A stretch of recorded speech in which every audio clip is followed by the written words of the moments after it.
안녕하세요. 생선TV의 김은중 목사입니다. 오늘은 성경의 요청 생활선교사라는 제목으로 이야기를 나누도록 하겠습니다. 우리가 생활선교사라는 말을 굉장히 많이 사용하고 있는데 그것에 대한 성경적 기초를 한번 살펴보려고 합니다. 우리가 다 성경을 통해서 어떤 신앙생활의 형태를 형성하고 우리의 삶의 모습이 나타나게 되는데 그것이 어떤 성경적 기초에 의해서 그렇게 나타난 것인가, 생활선교사는 어떤 모양에서 출발하는 건가, 그런 이야기를 오늘 살펴보려고 합니다. 우리가 똑같은 성경을 읽어도 해석이 되게 다르고 또 어떤 것을 강조해서 가르치는 교회 전통에서 컸느냐에 따라서 신앙생활의 모습이 굉장히 다르게 나타납니다. 그럼에도 우리는 모두가 다 한국 기독교 전통에서 커왔기 때문에 비슷한 성경 해석과 비슷한 신앙생활의 형태를 가지고 있습니다. 예를 들자면 우리는 주일 성수를 굉장히 중요하게 생각하는 문화 속에서 컸고 예배를 목숨처럼 지켜왔고 기도, 큐티, 제자화, 전도, 헌금, 봉사, 건축, 해외 선교, 예를 들어서 이런 것들을 굉장히 중요하게 생각하는 기독교 전통에서 커왔습니다. 그것에 따라서 우리는 신앙생활에 굉장히 열심을 가지고 있었고 선교와 헌신에도 아주 특별한 그런 나라였습니다. 그런데 성경에 이런 부분만 이야기하는 것이 아니라 성경에는 정의란 무엇인가를 이야기하고 또 사회의 양극화, 이런 것들도 성경에는 중요한 주제로 다루고 있습니다.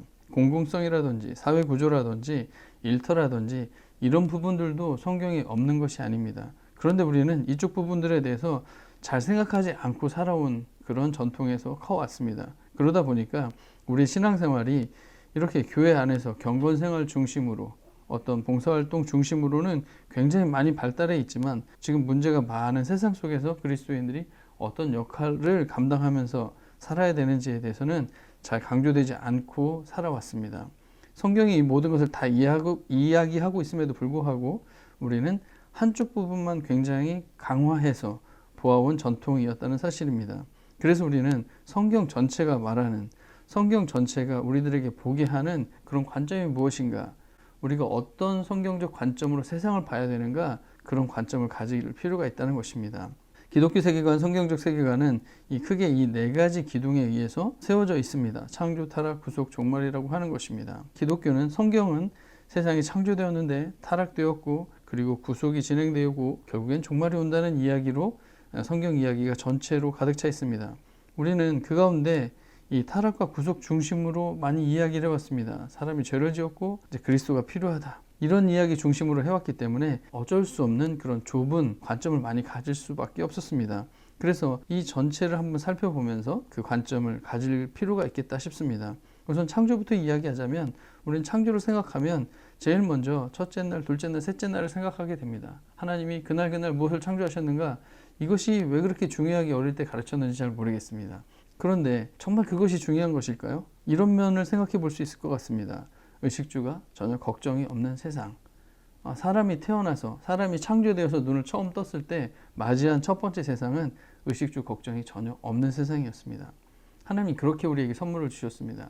지금은 의식주 걱정이 굉장히 많은 세상을 살고 있습니다. 뭐가 하나님의 의도대로 되지 않고 뭔가 문제가 생겼다는 것을 우리가 이해할 수 있겠죠. 이것만이 다가 아닙니다. 하나님이 창조하셔서 우리에게 주셨을 때 사랑하는 배우자가 있었습니다. 이 배우자는 내 살 중에 살이요 내 뼈 중에 뼈다, 이렇게 고백할 정도로 둘은 완전한 연합을 이루고 있었고 하나 되어 있었습니다.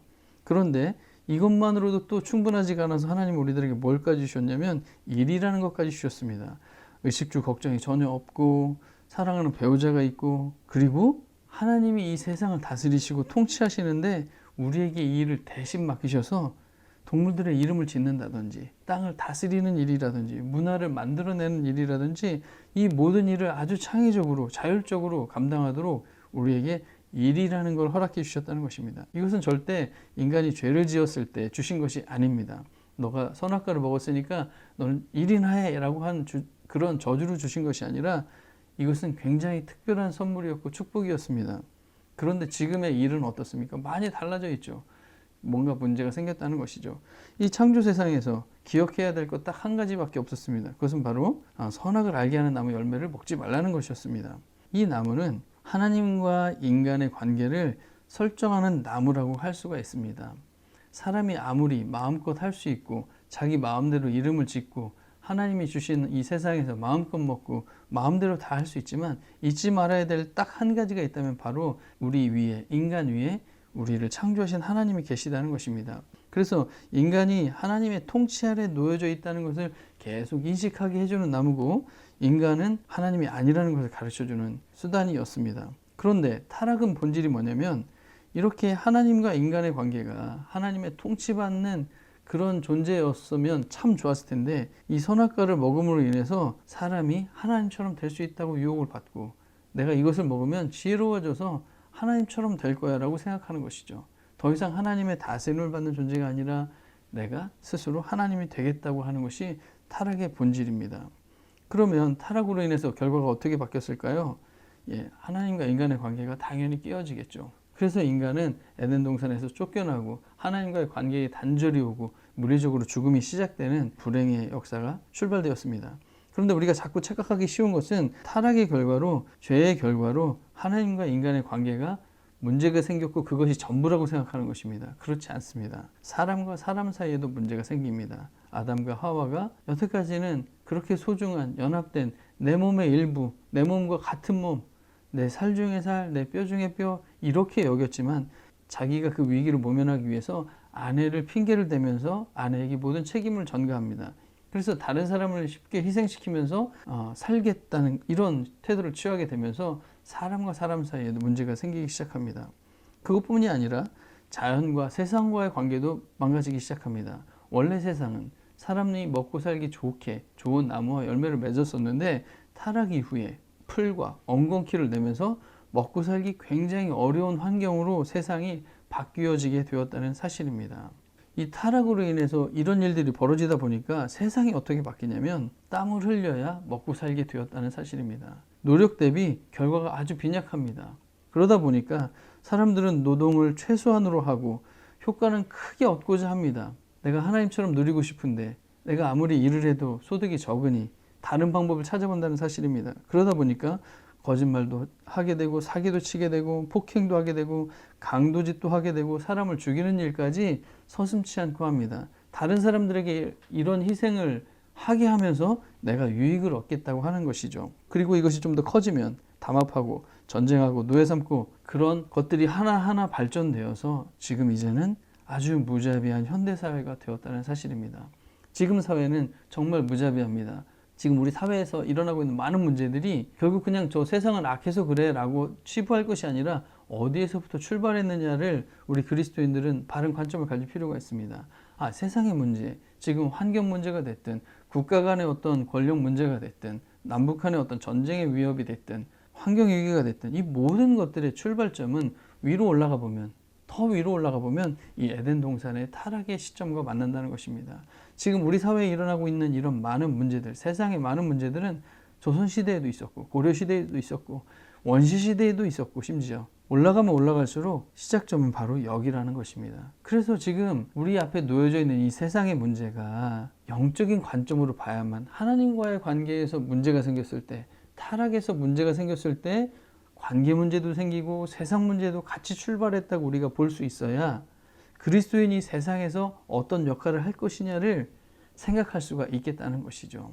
그래서 그리스도인은 이렇게 타락한 세상 속에서 과연 어떤 방식으로 일해야 하는가를 고민해야 되는 사람들인 것이죠. 이런 세상과, 타락한 세상과 결별하고 우리끼리만 모여서 예배드리고 신앙생활을 하겠다? 그것은 성경의 전체적인 맥락을 무시하겠다는 모양이라고 할 수가 있겠습니다.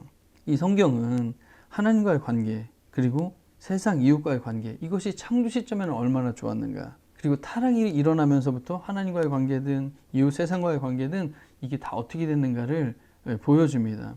생활선교사는 하나님과의 관계, 그 다음에 이웃 세상과의 관계 속에서 우리가 하나님과 온전한 관계로 회복하고, 그리고 세상 이웃과의 관계를 온전히 회복하면서 하나님의 태초의 창조의 계획대로 그것이 흘러가도록 하나님 사랑과 이웃 사랑에 집중하는, 하나님이 하시려고 했던 일들을 감당하는 그런 사람이라고 할 수 있겠습니다. 그래서 성경 전체 생활선교사는 하나님 사랑, 이웃 사랑이라는 큰 맥락 속에서 그 역할을 감당하는 사람이라고 할 수가 있겠습니다. 오늘은 여기까지 하겠습니다. 감사합니다.